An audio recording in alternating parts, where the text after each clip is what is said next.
విశాఖపట్నంలో అంతర్జాతీయ టెక్ దిగ్గజం గూగుల్ ఏర్పాటు చేయబోతున్న భారీ ప్రాజెక్టు కోసం సింహాచలం వరాహ లక్ష్మీ నరసింహస్వామికి చెందిన 160 ఎకరాల భూమిని ప్రభుత్వం ఎంపిక చేసింది. అడవివరం సర్వే నంబర్ 275లోని 153 ఎకరాలు, ముర్సర్లోవా సర్వే నంబర్ 26లోని 7 ఎకరాలను ఏపీఐఐసి ద్వారా గూగుల్ సంస్థకు లీజుకు ఇస్తూ దేవాదాయ శాఖ కమిషనర్ రామచంద్ర మోహన్ ఉత్తర్వులు జారీ చేశారు. గతంలో ఈ భూముల్లో కూరగాయలు పండిస్తే కేవలం కొన్ని లక్షల రూపాయలు మాత్రమే వచ్చేవి. కానీ ఇప్పుడు గూగుల్ రాకతో అప్పన్న స్వామి ఖజానాకు ఏటా కోట్లాది రూపాయల ఆదాయం రాబోతోంది. ఈ 160 ఎకరాల్లో గూగుల్ సంస్థ ఇండియాలోనే మొట్టమొదటి అతిపెద్ద hyper scale AI data centre campus ను నిర్మించనుంది.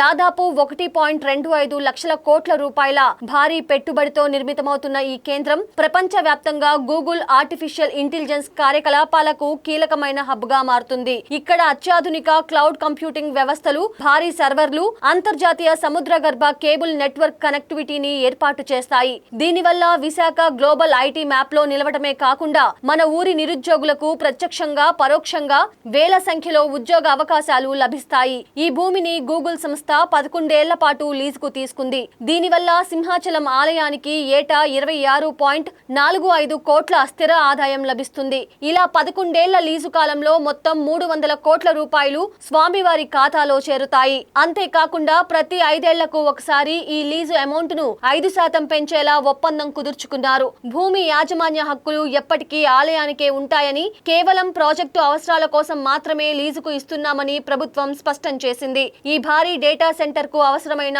నిరంతర విద్యుత్ సరఫరా కోసం ప్రత్యేక సబ్ స్టేషన్లు, నీటి వసతి కోసం ముర్సర్లోవా రిజర్వాయర్ నుంచి అనుసంధానాన్ని కూడా ప్రభుత్వం సిద్ధం చేస్తోంది. ఒక పక్క విశాఖ నగరం టెక్నాలజీ రంగంలో దూసుకుపోతూనే మరో పక్క మన పుణ్యక్షేత్రాల ఆర్థిక పరిపుష్టికి ఈ ప్రాజెక్టు ఒక గొప్ప నిదర్శనంగా నిలవబోతోంది.